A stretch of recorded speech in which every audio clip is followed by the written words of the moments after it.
Hello students, welcome to my channel. So आज हम class 6 history का चैप्टर 11 डिस्कस करेंगे, जिसका नेम है buildings, paintings and books.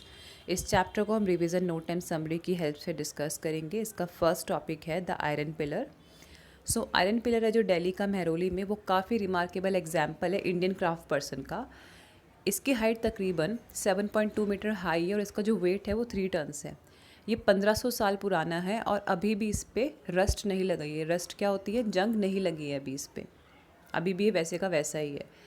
The pillar inscription mentioning a ruler name Chandra.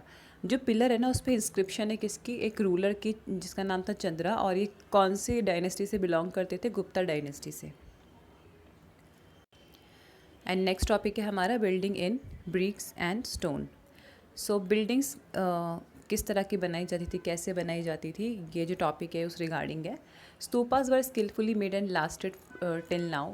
Stupas बनाए जाते थे स्किलफुली, बहुत अच्छे से, और अभी तक भी स्तूपास एग्जिस्ट करते हैं। इतने अच्छे से उनको कंस्ट्रक्ट किया जाता था। स्तूपा का क्या मतलब होता है? माउंड। माउंड मीन्स कि एक तरह का डोम बनाया जाता था और उस डोम के अंदर क्या रखा जाता था? एक स्मॉल बॉक्स। और उस स्मॉल बॉक्स को रखा जाता था स्तूपा के बिल्कुल सेंटर में, और इसमें रखा जाता था किसी की अस्थियाँ, किसी महान व्यक्ति की अस्थियों को रखा जाता था। इसलिए स्तूपा जो होते हैं वो एक तरह के रिलीजियस प्लेस भी होते हैं। जैसे कि जो स्तूपा है उसमें देखा गया है कि बुद्धा और उनके फॉलोअर्स की ज़्यादातर एशेस वगैरह को रखा जाता था और कुछ प्रीशियस स्टोन एंड कॉइन्स भी रखे जाते थे। A path non as pradakshina path was laid around the stupa. अब एक तरह का पाथ बनाया जाता था स्तूपा के अराउंड, जिसको प्रदक्षिणा पथ बोलते थे। और the entrance of the path through gateways devotee walked around the stupa. इस पाथ से चल के ना लोग स्तूपा की परिक्रमा करते थे, उसके अराउंड चक्कर लगाते थे। एंड अब हिंदू टेम्पल्स का देखते हैं। इसी टाइम में हिंदू टेम्पल्स भी बनते थे, जैसे कि लॉर्ड शिवा के टेम्पल, लॉर्ड विष्णु के टेम्पल, माँ दुर्गा के temple. And the most important part of temple was room known as garbhagriha, where the image of chief deity was placed and priest performed religious ritual. जो सबसे ज़्यादा इम्पॉर्टेंट प्लेस होता था temple में वो होता था गर्भगृह, टेम्पल का सेंटर, जहाँ पर जो हमारे मेन गॉड होते थे उनकी मूर्ति को रखा जाता था और जो पुजारी होते थे वहाँ पे पूजा वगैरह किया करते थे। भितारगांव और tower known as shikhara was built on the top of गर्भगृह to mark this out as a sacred place. अब भितारगांव या शिकारा जिसको हम बोलते हैं वो गर्भगृह के बिल्कुल ऊपर बनाया जाता था। वो ये दिखाने के लिए बनाया जाता था कि ये जो प्लेस है वो क्या है? एक रिलीजियस प्लेस है, एक होली प्लेस है, एक पवित्र जगह है वो। And most of the temples के अंदर मंडप होते थे। और मंडप किस लिए यूज़ होते थे? असेंबलीज लोगों की, ताकि वहाँ पे कंडक्ट कराई जा सके, लोग वहाँ पे मिल सके और जो भी डिस्कशन वगैरह कर सके। तो टेम्पल्स में मंडप भी हुआ करते थे। नेक्स्ट टॉपिक है हमारा how were stupas and temples build. कि स्तूपाज एंड टेम्पल्स को कैसे बिल्ड किया जाता था। सबसे पहले तो एक अच्छी क्वालिटी के स्टोन्स को ढूंढा जाता था और उसके बाद उसको ट्रांसपोर्ट किया जाता था उन जगहों पर जहाँ पर टेम्पल को या स्तूपास को बनाया जाएगा।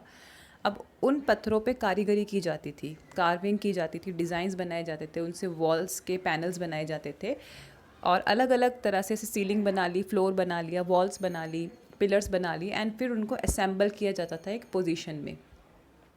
और ये सब बनाने के लिए खर्चा कौन उठाता था? राजा रानी, जो उस ज़माने में बहुत ज़्यादा पावरफुल थे, फेमस थे। अपनी वेल्थ को शो करने के लिए वो यहाँ पे जो टेम्पल वाली जगह है, स्तूपास वाली जगह है, इन पे काफ़ी ज़्यादा डोनेशन दिया करते थे, खर्चे किया करते थे इनको बनाने के लिए। नेक्स्ट टॉपिक है painting. Ajanta the place where several caves were hollowed out of hills over centuries. Most of these were monasteries of Buddhist monk and some of them were decorated with painting. Ajanta की गुफाएं हैं, वहाँ पे ज़्यादातर तो ये Buddhist monasteries होती थी और यहाँ पे काफ़ी सुंदर सुंदर पेंटिंग्स भी पाई गई हैं। नेक्स्ट है हमारा the world of books. Best known epics were written during this period. A famous Tamil epic, उस एपिक का नाम था सिलप्पादिकारम, जिसको कंपोज किया था पोइट इलांगो ने अराउंड 1800 ईयर्स अगो।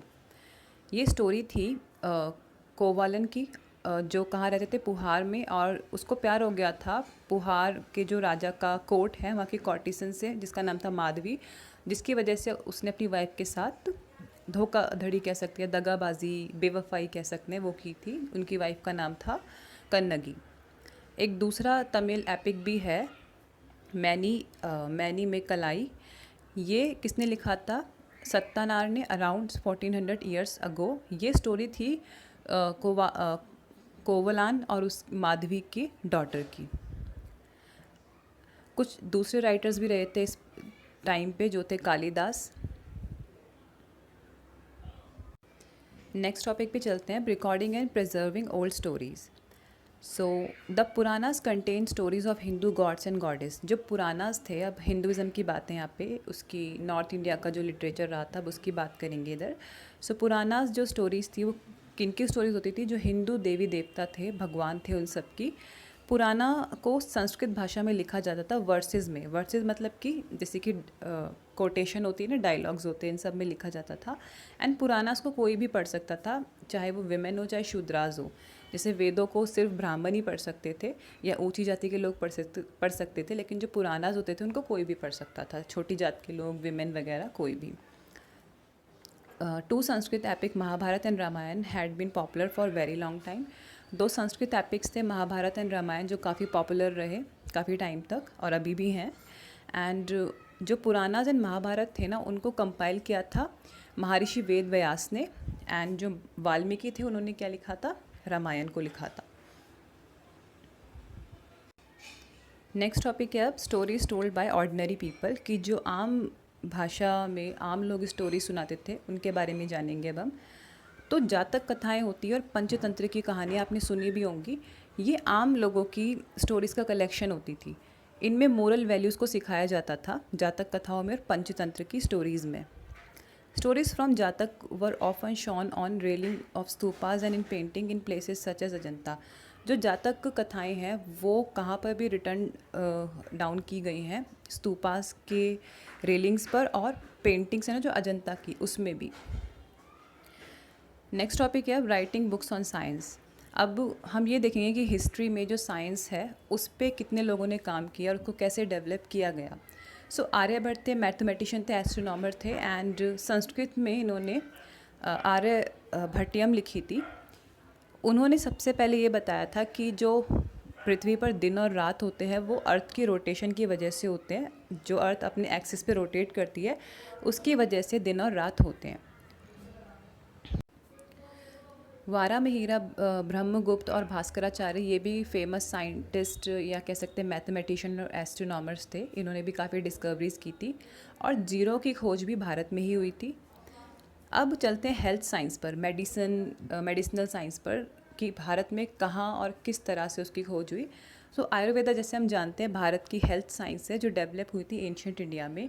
दो फेमस प्रैक्टिशनर थे जो काफ़ी फेमस थे आयुर्वेदा में, चरक और सुश्रुता। और जो चरक थे उन्होंने चरक संहिता लिखी थी, और जो सुश्रुता थे उन्होंने क्या लिखी थी? सुश्रुता संहिता।